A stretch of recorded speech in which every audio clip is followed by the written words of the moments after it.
미국 주식 통해서 우리 장의 투자 포인트 짚어보겠습니다. 한국투자증권 김건진 팀장 자리해 주셨습니다. 어서 오세요. 네, 안녕하십니까? 네, 오늘 오랜만에 또 미국에서 기술주들이 반등해 주면서 견고한 상승 흐름 보여줬습니다. 팡주 반도체주들 상승한 가운데 여전히 언택트 종목들도 계속해서 상승세 이어지고 있는데요. 조금은 종목별 장세가 이어졌지만 그래도 그동안 조금 부진했던 종목들이 올라주면서 시장 자체 견고한 흐름 보였습니다. 첫 번째 이슈부터 자세하게 짚어보도록 하겠습니다. 장 마감 후에 나이키가 실적을 발표했는데요. EPS, 매출 모두 예상치를 상회하면서 시간 외에서 9% 급등했습니다. 특히나 온라인 판매 부문에 있어서 82% 증가했다고 하고요. 중국 내 판매도 6% 정도 증가하면서 이제는 코로나19에서 회복 추이를 보이고 있다라고 CFO가 직접 밝히기도 했거든요. 네, 그렇습니다. 실제로 모멘텀이나 이런 디지털 성장이 많이 올라와 주면서 주가의 흐름도 긍정적으로 바뀌었다. 이것 때문에 미국 시장에서도 지금 이제 소비재들이 긍정적인 이런 숫자들이 많이 나타나고 있는 게 아닌가라는 거, 실제 이런 모습이 나타나고 있다라는 얘기를 해드리도록 하겠고요. 실제 이 소비가 점점 좋아지고 있다는 이런 지표로도 보면 사용될 수도 있는 나이키다라는 거 안내를 해드리겠습니다. 실제 이 온라인 판매에서도 계속해서 되고 있다는 것은 소비는 하고 싶어. 근데 우리가 대면으로는 좀 힘들어. 하지만 어찌됐든 우리 온라인으로는 소비할 거야라는 겁니다. 그만큼 시중에 돈이 많이 깔려 있다라는 겁니다. 유동성이 계속해서 있다라는 것을 얘기를 할 수 있을 것 같고요. 여기에 대해서 이 유동성을 가지고 소비까지 이루어지고 있는 모습이 나타나고 있는 것이다라는 거 얘기해 드리겠고요. 우리나라에서도 소비하면 여러분들 가장 먼저 떠오르는 게 뭐예요? 결국은 마트다라는 거 안내를 해드리겠고요. 이 마트에서도 계속해서 최근에 뭐가 올라오고 있습니까? 바로 이 온라인 부분에 이런 모양이 많이 나타나고 있습니다. 대표적인 바로 이마트나 롯데마트 같은 경우가 지금 그동안은 오프라인에 많이 집중되어 있던 모습에서 이제는 온라인 쪽으로 하나씩 점점 위로 올라와 주는 모습이 나타나고 있다라는 거 안내해 드리겠고요. 물론 제일 많이 쿠팡이나 이런 게 있긴 하지만 쿠팡은 아직 비상장이기 때문에 여러분들께 미리 이마트나 롯데마트를 이야기해 드리도록 하겠습니다. 네, 나이키 후실적을 기록하면서 현재는 시간 외에서 12.9%, 13% 가까이 급등하고 있다는 점 함께 짚어드리고요. 다음 이슈 넘어가 보도록 하겠습니다. 오늘 미국 시장에서 기술주들 강하게 올라줬습니다. 짐 크레머가 직접 팡이스백이라고 이 기술주가 이제 다시금 반등을 시작할 것이다라고 밝히기도 했는데요. 글로벌 IB들 전반적으로 기술주 각각의 종목들에 대해서도 계속해서 긍정적인 전망을 내놓고 있거든요. 이제 계속 상승 추이를 바라보시나요? 어떻게 보시나요? 그동안 기술주들이 어떤 식이었다? 많이 올라서 이제 너무 많이 올라간 거 아니야? 여기에 대한 고민. 그리고 이번 시장의 주인공이었죠. 주인공이 팡주였는데 지금 팡주들이 더 이상 못 가버리면서 추진력을 잃어가는 거 아니야? 라는 이런 분위기가 많이 나타났습니다. 물론 지금 분위기는 어떠냐면요. 계속해서 가는 게 아니라 계속해서 최근에 하락을 하다가 기술적으로 좀 올라와 줘야 되는 이런 부근이긴 했습니다. 이것 때문에 상승이 나타났긴 했다. 최소한 하지만 이게 계속해서 추세적이 될 것이냐 이것은 아닌 것 같습니다. 하루 정도는 더 보셔야 된다라는 겁니다.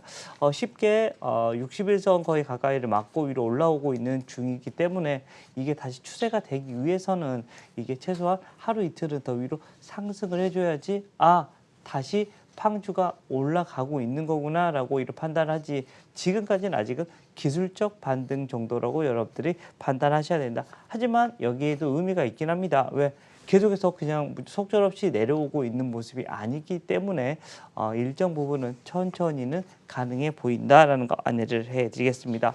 대부분의 이런 해외 이런 인베스트먼트사들이 대부분 뭐였습니까? 지금 현재 싸다, 이거 지금 싸, 아마존 싼 거 같아, 최저기야라는 이런 식의 모든 이런 레포트들이 나오면서 주가의 이런 방향성이 좀 바뀌는 모습이 나타났다는 것 좀 그나마 긍정적이다라는 거 안내해드리겠고요.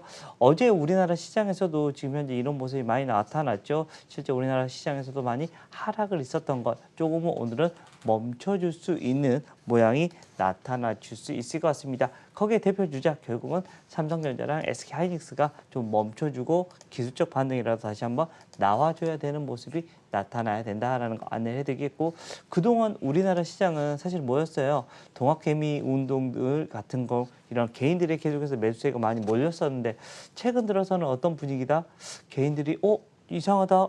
분위기가 좀 이상하네. 예전 같았으면 무조건 빠지기만 하면 울고 이렇게 사주는 모습이었는데, 그런 모습에서는 조금씩 이거는 작아지고 있다라는 점, 이거는 여러분들이 조금 인식을 하셔야 될 것 같다라는 얘기 해드리도록 하겠습니다. 네, 특히나 오늘 기술주 안에서도 아마존 같은 경우에는 5% 넘게 올라주기도 했는데요.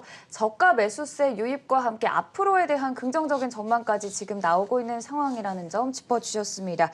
그리고 보도가 나왔는데요. 아마존의 프라임 타임이 10월 13일부터 시작될 예정이라고 합니다. 함께 짚어드리겠고요. 다음 이슈 넘어가 보도록 하겠습니다. 여전히 언택트 관련 종목들 오늘 역시 상승세가 이어졌는데요. 줌비디오, 페이팔 이렇게 언택트 관련 종목들, 줌비디오 같은 경우에는 5% 넘게 올라주기도 했습니다. 영국에서는 2차 재봉쇄를 일단 결정을 한 상태고, 미국에서는 코로나19 사망자만 20만 명이 넘어선 상황에서 일단 해외 시장에서 코로나19 여파가 계속해서 심해지고 있거든요. 네, 그렇습니다. 그나마 우리나라는 조금씩 잡혀가고는 있는 것 같아서 정말 다행이다. 하지만 전 세계적으로 봤을 때는 여전히 진행 ING 중이다라는 얘기를 해드리도록 하겠고요. 최근에 계속해서 결국은 뭐예요? 숫자가 나오는 부분은 어딘가라고 다시 한번 여러분들이 깨달으셔야 될 것 같습니다. 결국 숫자가 나오는 것은 지금 현재 언택트 관련된 이런 주식들이 계속해서 숫자가 나오고 있다는 겁니다. 여러분들 가장 많이 하는 거 화상회의나 이런 거 할 때 줌비디오를 여러분들이 떠올리시면 되고, 페이팔 같은 경우는 전자상거래에 우리가 무조건 결제를 할 때는 뭘 써야 된다라는 거, 페이팔을 많이 사용하듯이 우리나라로 이거를 바로 전이를 해주자라고 하면 바로 알서포트 같은 경우가 거기에 대표적인 주자가 될 수 있을 것 같고요. 전자결제주 하면 KG 이니시스나 NHN 한국사이버결제, 그리고 콘텐츠 관련된 주식들도 계속해서 긍정적으로 얘기가 나오고 있습니다. 제이 컨텐트리 같은 경우도 그리고 스튜디오 드래곤 같은 경우도 여기에 관련된 주식들은, 언택트 관련된 주식들은 결국은 주식은 기승전 실적으로 가게 되어 있고요. 실적이 잘 나오는 것들은 바로 이 언택트 관련된 주식들이 계속해서 잘 가고 있다. 최근 들어서 조금 경기 민감주들이 올라와 주려고 했지만 실적을 봤더니 아직 아니네라고 하면서 그렇게 폭발적인 흐름은 나오고 있지 않는다라는 겁니다. 결국은 숫자로 보여지는 게 우리 주식이다라는 얘기 해드리도록 하겠습니다.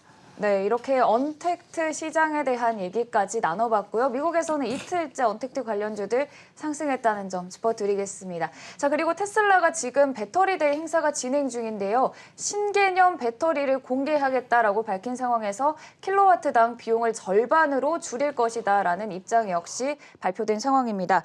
현재 시간 외에서는 2% 넘게 오르기도 했었는데요. 지금은 조금 탄력이 둔화되면서 소폭 떨어졌습니다. 429달러 선에서 거래가 되고 있고 10기가 용량까지 1년 정도를 앞으로 바라보고 있다고 밝혔다는 점 역시 함께 짚어드리겠습니다. 자, 그리고 마지막으로 오늘장 관심주 살펴보도록 할 텐데요. 오늘장 관심주는 디오 들고 오셨어요.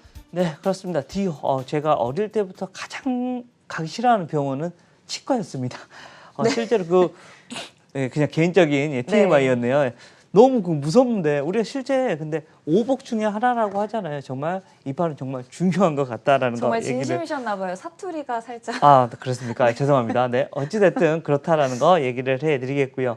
이 디오라는 곳이 바로 이 치과형 의료기기 전문 업체라고 생각을 하시면 될 것 같습니다. 임플란트를 시술까지 할 수 있는 이런 필요한 디지털 솔루션을 제공해주는 업체다라고 생각하시면 될 것 같고, 여러분들 디오 하면 바로 디오나비가 떠오르실지 모르겠습니다. 실제 디오나비 판매가 계속해서 탄탄대로를 계속해서 나타나고 있습니다.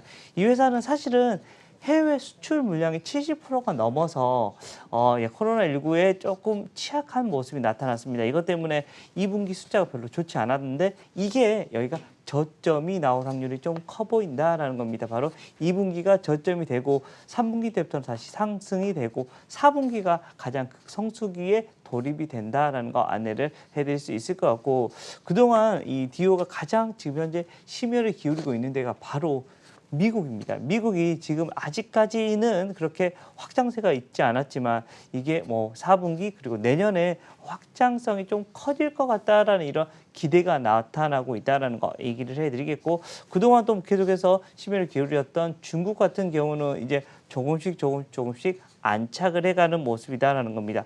중국의 한 치과 의사가 한 10만 명 정도 되는데 임플란트 시술을 할 수 있는 사람들이 실제로 한 6천 명밖에 지금 현재 불과하답니다. 그런데 이 회사 같은 경우는 시술에 필요한 디지털 솔루션까지 제공해 주기 때문에 훨씬 더 유리한 입장을 가져갈 수가 있는 것이다라는 거 안내해 드리겠고요. 주가 같은 경우도 지금 현재 옆으로 좀 횡보하고 있다 보니까 주가 한 단계 더 레벨업이 가능한 자리인 것 같다라는 얘기 다시 한번 해드리도록 하겠습니다. 네, 3분기 그리고 4분기까지 호실적에 대한 기대와 함께 내년에는 미국 특히나 해외 시장에 대한 긍정적인 말씀까지 해주셨습니다. 오늘장 관심주 디오 말씀해 주셨고요. 지금까지 한국투자증권 김권진 팀장이었습니다. 고맙습니다. 네, 감사합니다.